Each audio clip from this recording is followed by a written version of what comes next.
Now, these days you are, of course, running Sky One. You've been doing it for 3 years. Yep. How is everything going for you? How has the channel evolved under your stewardship? Well, I think it's going really well. I'm really pleased with it. So, like you say, it's been 3 years, and I think the last year, has been the time where the work we've been doing to develop the channel. I've been doing these sessions for 2 years. This is my 3rd year, and for the last 2 years we've been talking about the new flavour of the channel, what we want on screen, how it's different from what we've currently got on screen. And so the great thing for the last 12 months is actually the shows we've been commissioning and working on are there. They're actually there now. Yeah. And so we can point to them, particularly in things like, say, drama, which has been a new flavour we've been trying to get on the channel, and we've been trying to describe the type of drama we're after, and now we can point to it, we can point to Lucky Man, we can point to the Five and say this is it, this is what sums us up. Yeah. So that's been fantastic, actually. Well, because you're talking about, the flavour of the channel, how you've changed the channel, how you're now seeing the commissions coming through, that define you. So let's have a look at your first clip, which you're saying is a channel-defining clip. Yes. It's A League of Their Own US road trip. Yeah. So before you tell us why, let's take a look. Okay. I've got to tell you, I love A League of Their Own, and I was watching it actually on Monday night, I think it was. Yeah. But I'm quite surprised you've picked that clip as the show that sort of defines your channel. Just explain why. Well, I think that, it's a terrible question to be asked as a channel controller anyway, pick the one show that is channel defining. And so I thought about it quite a lot, and I remember when I did my first session here, my first controller session, and I was talking about what I wanted to do with the channel, what we wanted to do with the channel, and I was talking about I wanted the channel to feel joyful, to feel energetic, to be for the family, and to kind of wear its emotions on its sleeve a little bit more. And it was always A League of Their Own that was in my mind, and particularly I talked about James Corden and how when he laughs he literally leans back and roars, and there's complete uninhibited joy about him and about the show and the relationship they have. And over those 3 years I've been running the channel, League of Their Own's gone from strength to strength. The audiences are getting bigger and bigger. The relationship between them, between the gang, is getting better and better. And I think that the other thing I remember saying when I first started here was that a lot of channel controllers come in and they get rid of everything and they want to get new stuff out there. And so I was very keen for the first couple of years to actually work out the shows that are really working for the channel and kind of make them the spine of the channel and build around them. And it was increasingly, it was A League of Their Own, amongst things like Stella and Trolley, but A League of Their Own that really kind of constantly got better and better. And I was constantly looking to that show to say, actually, if we can import some of the flavour from that show and that sensibility and the other things we're doing, that would be great. So is that why you've decided to go for a spin-off now? I mean, what's interesting about A League of Their Own, it's been going for 10 seasons. 10 seasons, yeah. So it's not a new format, and I understand what you're saying, which is actually I've allowed it to grow and evolve. But is that why you then decided now it's time to have a spin-off? These things are never kind of strategic, kind of like, okay, let's go out for 10 seasons and then spin off. It was an idea. Actually, it was Celia Taylor who came in to run commissioning, non-scripted commissioning. Yes. She is very keen because she came from a factual background, and I think kind of her working with CPL. I can't remember how the idea came up, but it came out as a result of that. I was just going to say, was it CPL or was it Celia who first had the idea? I can't remember actually, and I'm not sure I even knew. But I think it was. I don't know. I think it was Celia, but it may well be that CPL would. Was it? Take the credit, Celia. Take the credit. I got there in the end. Phew, right answer. And I think it just felt like a really, we were building it. We were building up the funny factual brand, and so we had Carl Pilkington, we had 50 Ways to Kill Your Mammy, that was working really well, and Mickey Flanagan. And it seemed a really good idea to kind of merge that strand with A League of Their Own strand and take them out.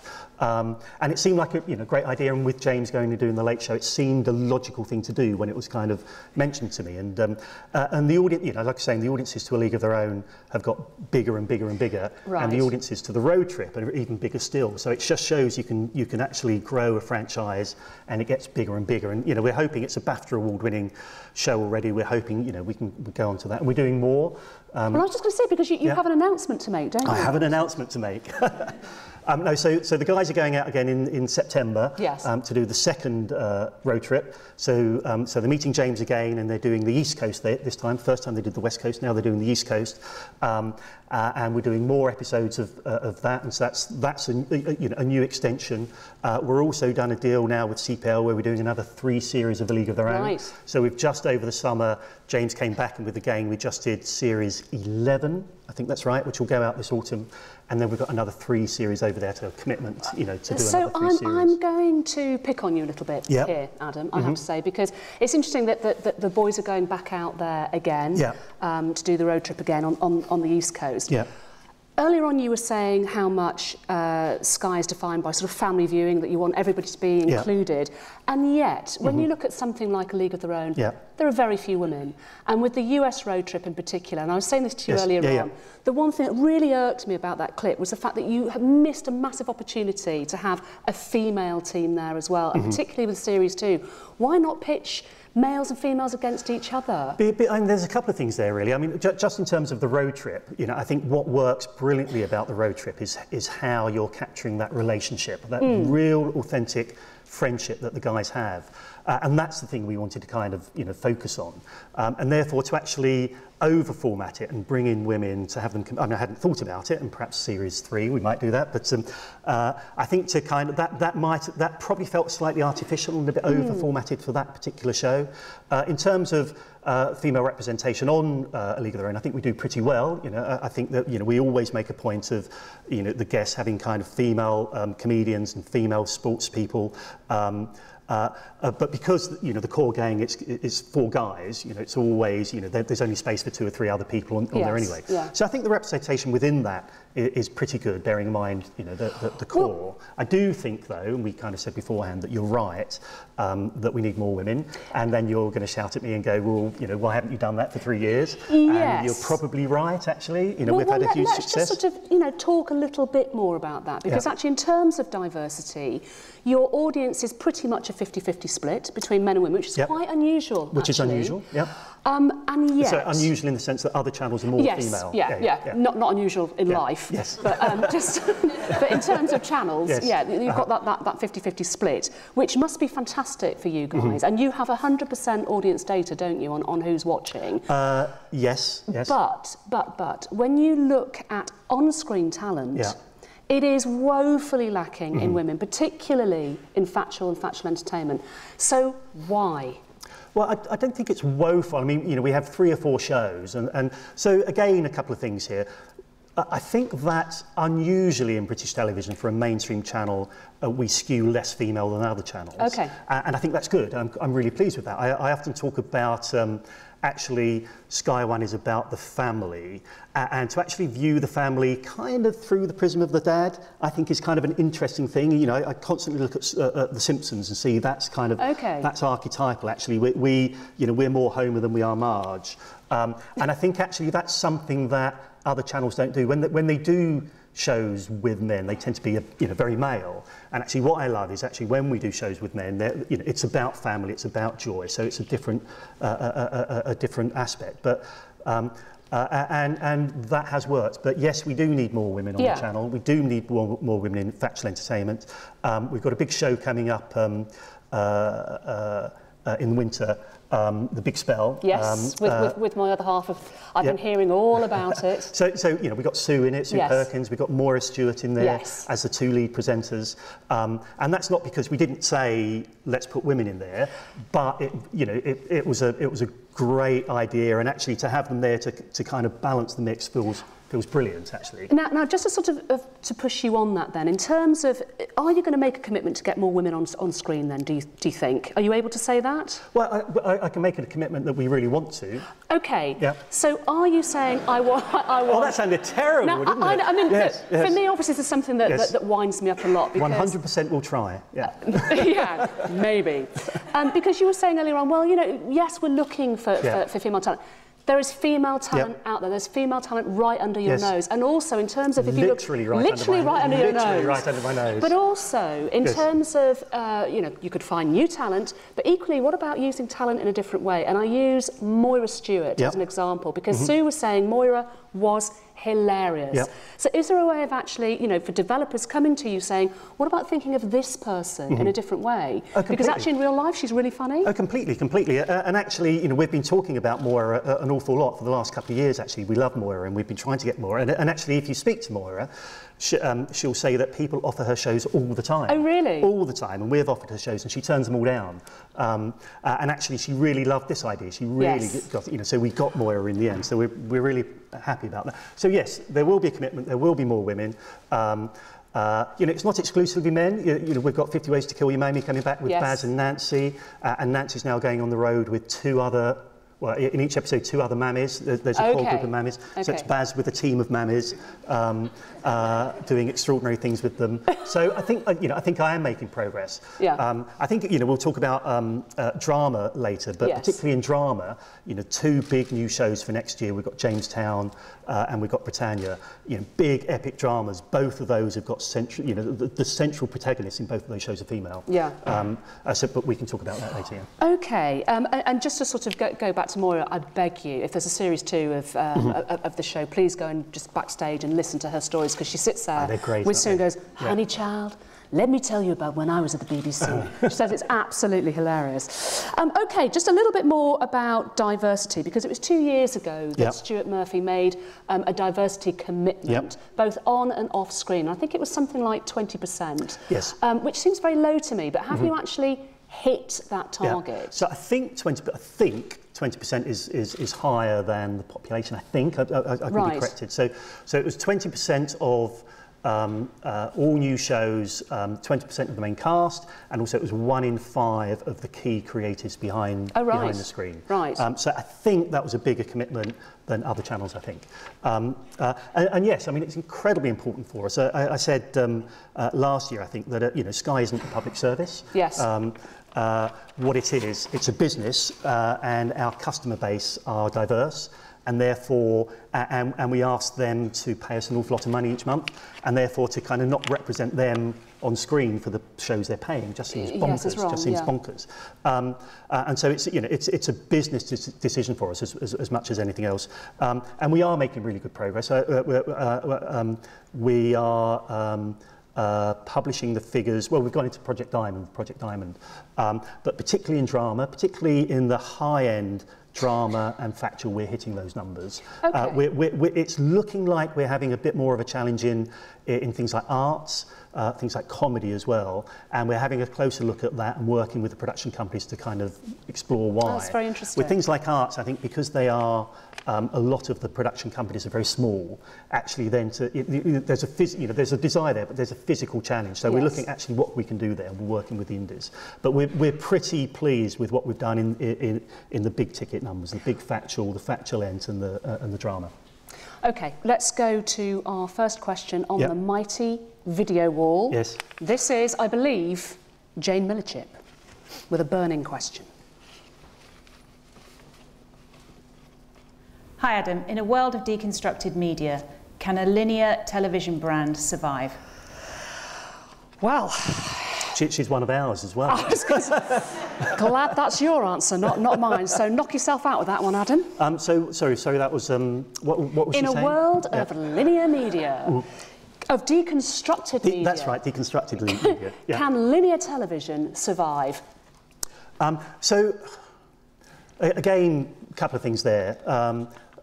When I look at Sky One, I literally don't think of it as a linear channel. It's a brand, and we have a linear articulation of it, linear representation of it, but also a big on-demand presence as well.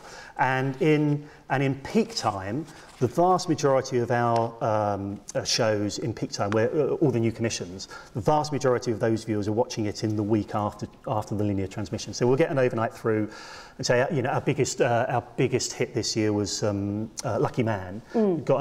Each week was getting an audience of about 1.3 million, and on the overnights, it would come in on Saturday morning. The overnights were, I think, 300,000 or 400,000. and then, you know, over the course of the week, it would go up to 1.3, 1.4 million. And so that's not a linear, you know, so it's almost like I'm not running a linear proposition now, I'm running a brand.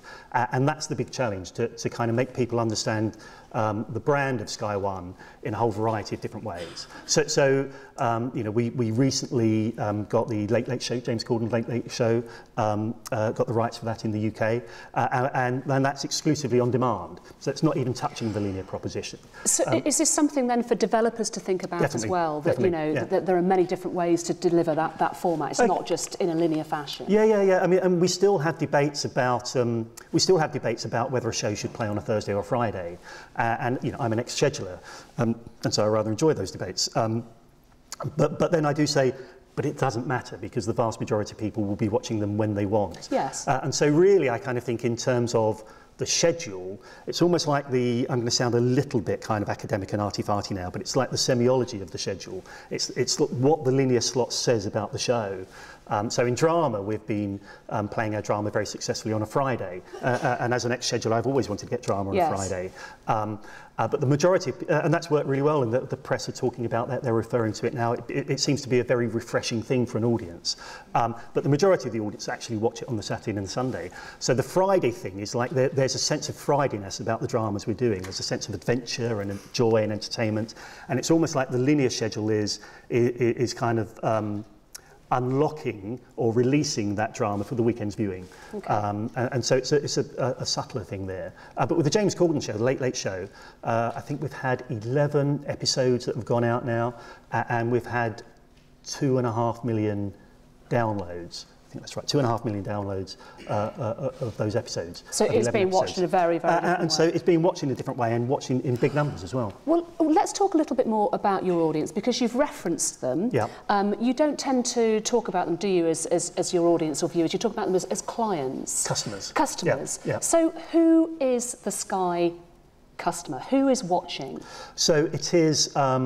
So it's young and broad, so it's families. I talk about families, families, and the core centre of gravity of Sky One, and the core way we think about our viewers, our customers is the family unit. But people watch on their own. You know, actually, the moment where people are watching together is under 50%. But nevertheless, that's the way I think of the audience. Actually, it's people who live in a family or in contact with a family. So demographically, it's young people up to 50. And actually, I mean, your sort of average is around 38, 39, isn't it? Which is amazing. Well, I just came from the leaders' debate, and I think Martha was saying that the BBC One and BBC Two together was 60, the average age of 60. ITV was 50, and so Sky One's 39. I mean, you know, it's kind of the fact that it's the actual profile of Sky One is more similar to the population. You know, it's 50-50 male and female. Our demographic is actually a wee bit younger than the population, but significantly younger than the other channels. So the other channels are a lot older and a lot more female. So Sky One, family viewing important. Yeah. People who have access to families that watch it together. Mm-hmm. There's young skewing, so around 38, 39. Yeah. What do they want to watch, Adam? Well, I mean, what we provide for them, they want to watch a lot of stuff on our channel, they want to watch a lot of stuff on other channels. We you know, so I'm not looking to say everything you need to watch, you have to watch on our channel. But, you know, what's important on Sky One is we want to celebrate, we love to celebrate the joy of living, we love to celebrate the joy of existence. I love... You know, we talk about dysfunctional families, and Modern Family and The Simpsons, a kind of classic case. We love dysfunctional families. We love families that take the piss out of each other. Yeah. We love families that kind of argue, but at the end of the day, love each other. And at the heart of one's time on Earth, you know, family is, I think, the most important thing. So actually, to represent that on screen is very, very important to us. So things like 50 Ways to Kill Your Mammy, things like Modern Family, even things like A League of Their Own, curiously, is a family on screen that kind of represents that kind of banter you have in the family unit. And so it's getting a sense of the joy and the fun and the silliness of family existence is at the heart of what we do. Yeah. Okay, how important is it that you are offering your customers something unique? Very because important. obviously they're paying for that privilege. So how far on Sky One, I mean, you've talked about it, it's inclusive, it's family orientated, but how far can you actually push the boundaries of that and give them something unique? Well, as far as possible, really. I mean, it's very important to us. It's what we talk about, you know, when we meet with the commissioners all the time. That there's an awful lot of good television out there. Yes. Some of it for, you know, and you talk to the customers and they say for free. It's all, you know, it's good television for free on the BBC, and we go and go, it's not for free. You have to pay for that. True. ITV, Channel 4, have to pay for that every time you go to the supermarket. But nevertheless, this perception that there's a lot of good stuff out there, and they're paying a lot of money for getting Sky. So we absolutely have to make stuff that feels different, that feels fresh, and tell the viewers how different it is. And so, you know, there's always a danger of whether, you know, sometimes, you know, I think we've gone a little bit too far in being a little bit too innovative, a little bit too out there. So it's kind of getting that balance. But the big win for me, and I've always kind of thought this throughout my career when I've been associated with channels that have had big hits, that the big hits are always something that feels completely new. So even say Bake Off, we're talking about Bake Off. You know, Bake Off, tiny show on BBC Two, really risky, really odd, show about baking, are you mad? And then when something like that can catch fire, there's an utter love, you know, for that show, and it helps people share it because it was new, it was fresh. A lot of the big dramas I remember, dramas like I spoke about, like Spooks and Life on Mars in the past, have been new, have been different. And when they catch fire, there's a premium to that, and that's what we're doing on Sky One. But just to push you a little bit on that, how can you justify Don't Tell the Bride? Well, good question. So I think Don't Tell the Bride, so that was a show that was ending, so it was a save. You know, it wasn't a steal, it was a save. Yeah. And I think that, I mean, we're unsure how that might play out because of everything I've said. You know, we are looking, and we'll come on to, you know, what we are looking for from, you know, you good people in the audience. We are, you know, we've looked for factual formats, returnable factual formats that do have that sense of playfulness and joy and heart, and, you know, let's all argue with each other, but at the end of the day we all love each other and it's a happy ending. That's very important. And so that was there, you know, in that show, and that show was no longer happening. And so when they came to us, when they came to Celia and we talked about it, we went, it's probably worth it. But we were unsure when we announced it whether people might say, you know, what are you doing? But there was a genuinely and generally positive response from people saying thank you, and it's played out incredibly well. So the audiences we're getting now, certainly when we launched it, were bigger than the BBC Three audience in all homes. Right. So just in our pay homes, in half the population, we're getting a bigger audience than BBC Three had in all those homes. So that, you know, the audience has really responded for it. The customers have really responded to it. We won't be doing much of that, but it was a unique situation, I think. So you're an avid TV watcher. I'd like to be a bit more avid, yeah. Well, you know, there's only so many hours in the day for a channel controller. But, you know, you watch telly, you've worked across all the different channels. Yeah.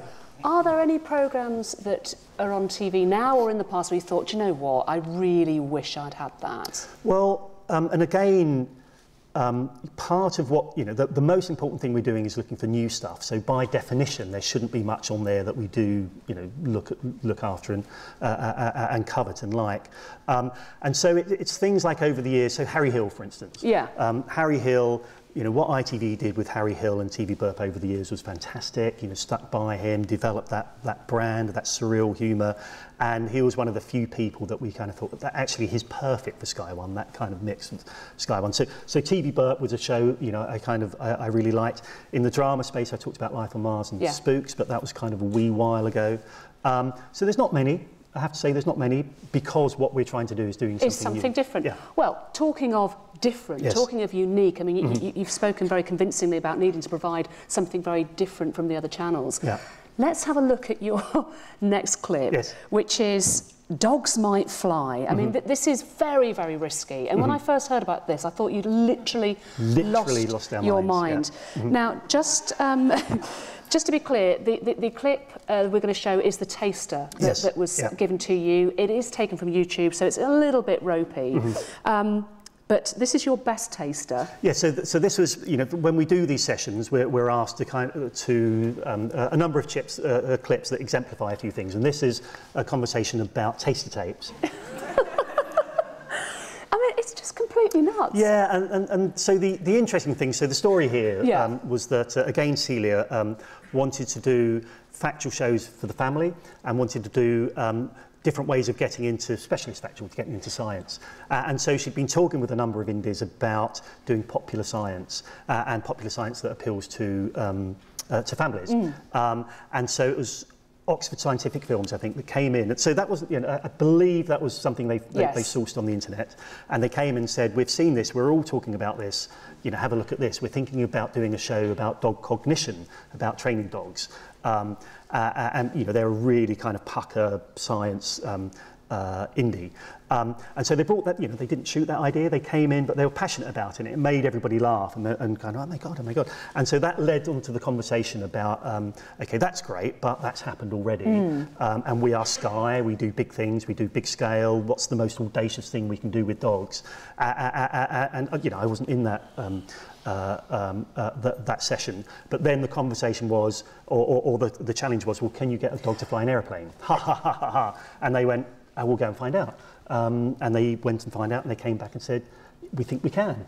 And so that was that kind of such an audacious thing to kind of suggest that it was, it was almost impossible to not commission it when Celia and the team came to speak. So what assurances did you and the guys need in order to get that as a commission? Because it is so audacious. Yes. Yeah. And, it feels so unsafe. Yes. Yeah. How on earth did you get to the point where you said, yes, OK, I'm convinced by this now? Celia's here, so, if she was involved, you can always shout it out, Celia, but what assurances did you need? So we talked to Oxford Scientific, and so the chap, I believe, that trained the dog to do that, we got that person on, and then we got a civil aviation expert who came in, who spent months and months and months in dialogue with the Civil Aviation Authority. And we went through periods of thinking, we're not sure we can do it in the UK, do we need to do it over water, do we need to do it in America? It was easier, we thought to be able to do it in America, but apparently the Civil Aviation, they were convinced that what we were doing was safe. And you can imagine the amount of health and safety that went into that show. And actually, we do lots of scary things on Sky. We send Ross Kemp out every year to do really scary stuff. And this actually didn't feel that scary because we were assured. Have you ever been on a plane where you thought there's a dog flying this? Yeah. Yeah, me too. OK, let's talk about how you and the team like people to pitch to you. Yeah. I mean, I know that you are the channel controller, so it doesn't necessarily happen to you face to face. It so shouldn't happen to me. I'm very clear. Glad. Don't you pitch to me. But in terms of what your team expect then, do you like a one-liner? Do you want a one-pager? Do you always expect a taster tape? Have you got money for development? How do you expect this to happen? So it's I know people know this, but the commissioning structure, they're all peers. We are peers, so they don't report to me. We all report to Gary, and we all sit next to each other. And so it's very much a team thing. Yeah. But there's no rule. There's the big rule is be passionate about the show. Make sure you watch the channel. Make sure you attend these sessions and get a sense from me, who kind of sets the direction of the channel, the flavour and the sensibility and the personality I want on the channel. Then talk to the genres about specifically. They can be more directive about specific areas that it's worth you developing in, and we can talk a bit like that, a bit more about that. But it's passion, and it's the more audacious, the more silly, the more different, the better. But it's a dialogue, and there's no, the interesting thing, that was a question about taster tapes, and the interesting thing is they didn't make that. They've sourced that and found that. That's fine. So I think just being passionate. So it's the passion behind it. So you can come in with a clip and go, this is amazing. This really works. We know that we can make this happen. Yeah. And if you really believe in the idea, you do have development money. Oh, crikey, yeah. Yes. Okay. Yeah. Okay. Was there any question that we might not? I don't know. Well, I mean, with some channels, it can be like trying to get blood out of a stone to get development money, and they will end up making you do loads and loads and loads. I mean, we've all been there. Loads of development. So that's important. That's what we don't do. I mean, so we do have good, healthy development budgets. We do spend, you know, there'll be people in this room that have not got development budgets out of us, and that's not because we don't spend development. There'll be people that have benefited. We do spend development. What we don't do is we don't kind of say you can have you know, here's £5 grand, get out my office, because right. So there's none of that sort of teasing. So oh no, that's horrible. I mean, you know, we were saying beforehand, you know, I've been in development, I've been at Indies. You know, that's really, really annoying when you sense people are doing that. You really don't want to spend their money when you sense that literally they gave me £3 grand to get out. So you're exactly. So you're literally putting your money where your mouth is, which is we believe in this idea. Here's 5k, go and develop it because actually we're behind it. Yeah, and actually, you know, we don't really give many 3s and 5ks out. You know, it's proper development money. So we only put something into development if we're serious. You know, the idea is, you know, every now and again you take a punt and say that's so crazy, let's see. But the idea is we like the idea, and that's why we're spending money. So we'll spend proper money on it because we like it. Then, you know, so if you get development from us, it's like, you know, actually, if you can prove this works, it's close to a commission. Right. So go away and prove it. Fantastic. Yeah. Fantastic. I think that's right. Yeah. Let's move on to docs just for a minute because docs. From docs to docs. You've got a series of big access docs on Sky One. You've had Harrow, you've had Gordonstow, yes. And now you've got, very excitingly, access to the Freemasons, I know. which really is quite extraordinary. Yeah. So how do they fit into the Sky One vision? Well, so Sky One is about ordinary folk. It's about what ordinary folk do to bring joy into their lives. So I wouldn't say it's central to what we do. You know, we do 1, possibly 2 a year. We've had success in the past with shows, you know, Harrow, Greg's, East Coast Trains. So we're not actively looking for 4 or 5 access docs a year. So it's not that central to what we do. And when we do access docs, increasingly, so we used to do 2 types. We used to do the really difficult access, like Harrow and Gordonstow, and access to British institutions that we all touch, like East Coast Trains and Greg's. And so through, you know, the team that did Harrow, Emma, through that, again, went after the big one, which is Freemasons, and you can imagine how long it took to go and get access there, and how brilliant that is. And so that was utterly unturned down. So that feels like a coup for you. That actually the Freemasons, how can we possibly turn this down? Yeah. So I think the real challenge is now, you know, it's a fantastic show, fantastic access. You know, we've set the bar really high now, and I think the challenge for us and the challenge for Indies and the challenge for Celia and the team is where next after Freemasons, and you know, that's a challenge for all of us. Yeah. Okay, well, let's talk about one of your passion projects, which is of course natural history. Yeah. Last year you had Big Cats. Yes. What's next? Big Cats. Cuddly Dicks. Oh, no, sorry. We're getting on to Cuddly Dick. We really will. So Big Cats. I think I spoke about this last year. We had, so we do David Attenborough. We've done David Attenborough on 3D. Big, expensive initiatives for Sky that was funded for the 3D budget, and then Sky One would show those in 2D. And they worked incredibly well. And we didn't do many of them. We played them as special treats at Christmas, and they got big audiences and connected with our family audience, kind of, again, uniquely a younger skewed audience than natural history tends to get elsewhere. And then a new production company came to us with a new presenter, Patrick Irie. And we've all, Celia and myself, we've all worked in the industry a long time. We've all talked about finding the new amazing natural history presenter. And Patrick came in, and we saw Patrick, and he was just extraordinary. And the talent, the production talent behind the camera was brilliant as well. And so they had a vision of a new type of natural history, a really glossy natural history, a really kind of glossy a coffee table story. And so Big Cats was a story of the cat evolution, the evolution of the cat family, beautifully photographed, and with a brand new presenter. And in a sense, you know, we're not looking for many of these because they are expensive. and it is a risk having somebody kind of brand new, but we played it at Christmas, did brilliant numbers. And now you've got your next commission in this area, which is... So it's still Patrick, so it's a sequel to Big Cats. We're playing it this Christmas, and it is about primates, my other passion, monkeys. Monkeys. Yes. Let's take a look. Wow. That is incredible. Actually, that is incredible, just watching that. Is it true, Adam, that you worked in Edinburgh Zoo? I did, yes. Yes, yes.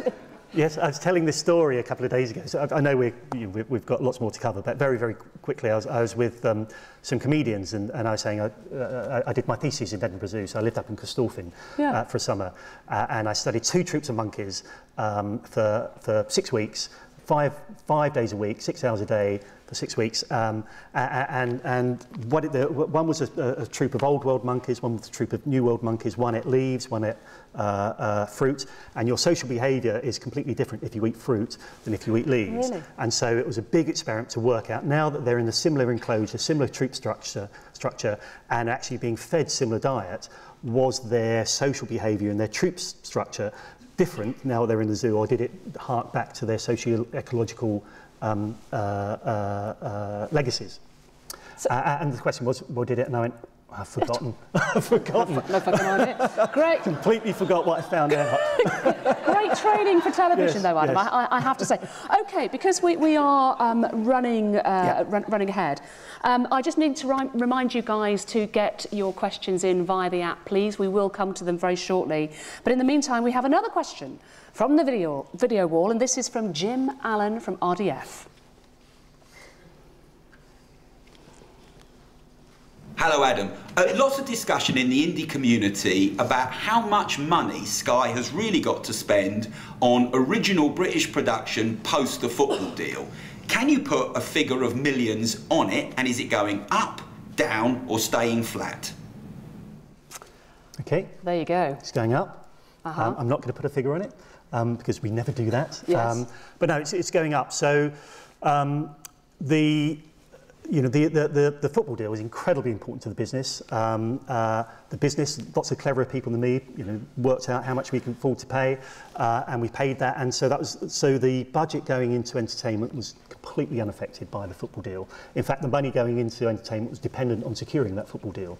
And so last year, this year, the fiscal year we've just completed, because we do fiscal years from June to July, on Sky One was the biggest budget Sky One's ever had, so 20% higher than it's ever had before, and that's going up, and that's going up over the next 3 or 4 years. So actually, the acquisition of the football was critical to actually building more investment into entertainment. Yeah. Okay, before we move on to drama, let's just hear from you, definitely for the benefit of everybody here. What are you looking for then in terms of factual and fact end, plus the fact you have money to spend? What do you need? What do you want? So just very quickly, there's 2 areas of the schedule now we're particularly focused in terms of non-scripted, and that's midweek 9 o'clock and Sunday tea time.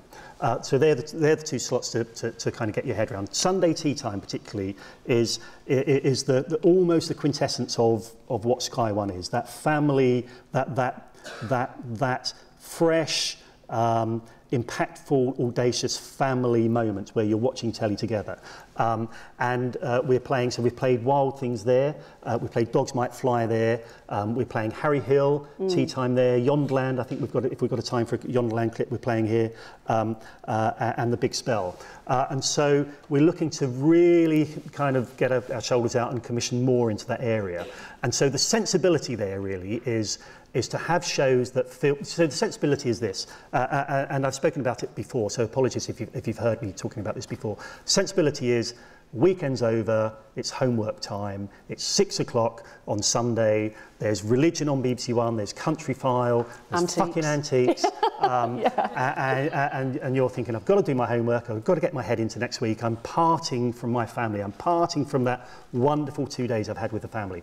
And what we do on Sky One is say, sod the homework, sod all of that, extend the weekend, let's celebrate this precious moment we have together before we're all ripped apart on Monday morning. And so it's capturing that spirit in non-scripted scripted that's very, very important to us. So it's diametrically opposed to what everybody else has got on their channels then, isn't it? It's celebratory. Yes. It's completely celebratory, and actually, I'm not dissing the other channels, because actually that older audience is kind of huge there in numbers. So Country File's doing great numbers. Yes. But it is interesting that we've done research where we've looked at co-viewing, because obviously co-viewing is very, very important to us. Actually, when families, do watch telly together, and the biggest moment of all television viewing of co-viewing is this Sunday tea time, and actually it's only Sky One that caters for that, because the other channels are catering for a slightly older audience. And so it's a unique thing we're doing. It comes off the back of 25 years of playing Simpsons premieres there. Yes. And so that is the big moment for us. So more in that area that shows that can appeal on different levels to different members of the family. And then moving to 9 o'clock, we're looking for far more women doing funny factual there. And in addition to that, I think, it's two things really. The big entertainment piece. I have tried for 3 years to not say we want the big entertainment piece, but it's got to be fresh and different, because all channels say that, and it's utterly unhelpful. And so we've been very directive about the Sunday tea time, the funny factual, but we are looking for the big loud entertainment piece that can be in a studio, can be out of a studio, but a big event. We don't have that big event since Got to Dance. And we're also looking for formatted factual, so after the conversation we had about Don't Tell the Bride, something like that that's new, that's fresh, that's kind of originally commissioned, that gets that sense of playfulness and funny that we have in all our funny factual, but in a repeatable factual format. That's very, very important. There you go. You heard it here. So another big passion of yours, of course, is drama. Yes. Drama also defines Sky One. Yep. You've had tremendous success actually with Stanley's Lucky Man. Yes. Now this is very interesting, because on the one hand it seems like a straightforward police procedural, but then you've got the weirdness of the supernatural coming in as well. So it's this very odd, fascinating, successful hybrid. Yes. Why did that appeal to you?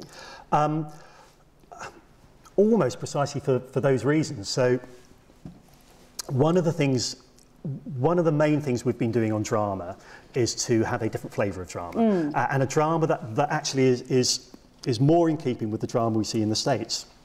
So Sky has the best of the US American shows, we believe, and that sense of kind of exuberance and big scale entertainment and slightly hyper-real, we know works incredibly well for the audience. And so we wanted to commission British drama that served that audience that loved that flavour from American drama, but to get new viewers in that love British drama. And so we're almost developing drama of a particular flavour that can serve those two groups. And so when kind of Carnival came to us with the Stan Lee idea, they didn't pitch it like that. They pitched it as kind of the top line about a cop that has a power over luck. But when we began to think about it, we thought, oh my God, that's a police procedural, yes. And it is a superpower, and that's put together. So that was precisely the reason we got behind it. And it was a really difficult thing to pull off, because actually it was in many respects a bit of a cut and shut job, and it was merging two traditions, and it was always quite a challenging thing to see if you could pull off, because it is different from other drama, and so the great thing about it was they did it. It felt authentic. You believed it. It was. You got completely sucked into Jimmy Nesbitt and his family and the challenges, yet he had a wristband that gave him the power over yes. luck. You completely bought into that.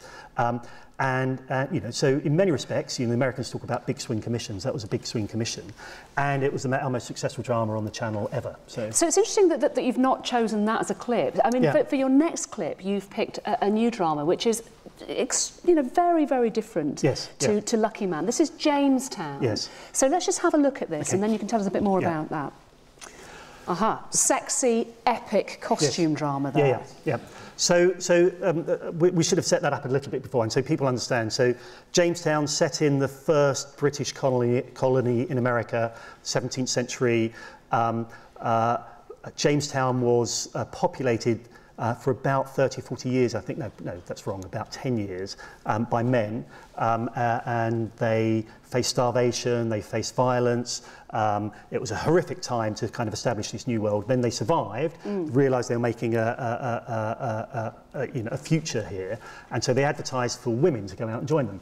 And so that ship was a ship full of women who responded to adverts back in Britain to go out on this new adventure and to join these men. So actually they were going out to marry men they'd never met before. To start, and that was that was a big sell to me, that the three central characters are women in the 17th century that are up sticks and gone to literally the other side of the world, where they may die, marrying men they've no experience of. So you kind of think, why would they do that? Who are these women? What sense of kind of adventure do they have? What are they escaping from? It seemed like a brilliant thing. And so that was them arriving. And the reason I wanted to show this, so this is next year, is it's the evolution of the drama story. So we have that, and also we have a drama called Britannia, which is again we're filming at the moment, which is about the Roman invasion of Britain, the second Roman invasion of Britain, and the emergence of the British nation with the Iceni warriors, again with kind of females at the heart.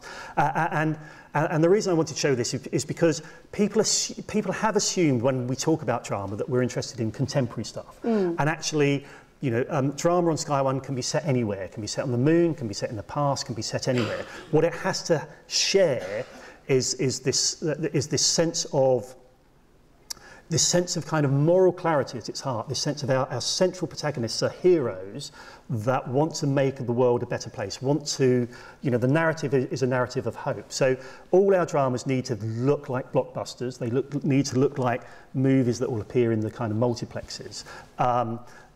They need to be big and expansive and exhilarating and action-packed. But at the heart, the emotion at the heart is an emotion about good people trying to do good things, trying to kind of set up nations, set up countries, kill bad villains. And so, there's humour, there's action, there's beautiful, bright colour palettes to it, but the central emotion, the central narrative is about what it means to kind of struggle. So again, it's family and it's heroic. It's heroic, yeah. Okay, because we are running out of time, I'm going to move on to a question from the app that these guys have been sending in. So, interesting, this first one. Are you upset, Adam, that Amazon took Clarkson, Hammond and May? Didn't take them from me. But would you have liked them? No. Okay, no. let's move on to that. Yeah. So, any harder questions? Sky's commitment to diversity is commendable, but why no similar commitment to disability? Yeah, so I think we've got to be better in disability. Yeah. I think we've got to be better in the sexes, in gender. So yes, we need to be better. We've got Jack Carroll in Trolley. That's very important to us, but we need more. Okay, I'm just looking at another couple of the questions here, which are really fascinating. We'll talk about them after the session, actually. But because we are running on, let's move back into the importance of family viewing. We know that this is crucial to you. So your next clip is something we're calling your surprise hit. Mm-hmm. It's the thing that you stood by when you clearly thought that it had real trouble.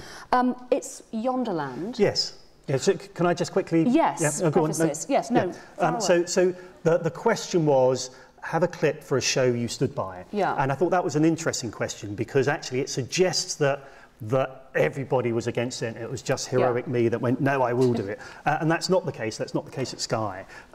So we all got behind this. But it is a show, so it's Yonderland. It's a show that absolutely spoke to that central, that central audience we're going after.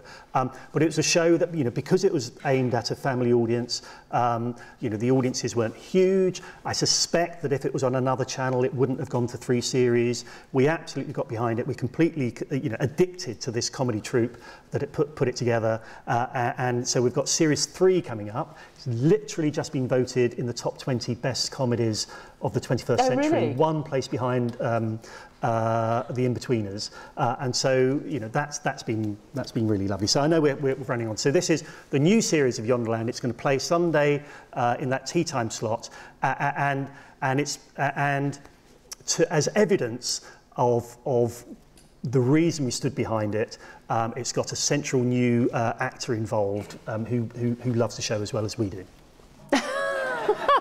2 minutes to spare and we got Cuddly Dick in. Finally got Cuddly Dick in. So is the success of Yonderland the fact that it appeals to kids and also to adults, and you've got, you know, Cuddly Dick references and all of that? Yeah, I mean, the success is it's really funny. Yeah. And it's really unique. But it plays on the different levels. And again, you know, in factual, in comedy, in non-scripted, if we can hit what this does, which is to work on all those different levels. Yeah. So you've got puppets, you've got fun stories for the kids, you've got kind of really rather, you know, on the edge jokes for the grown-ups, but it's all kind of delivered in such a enigmatic way.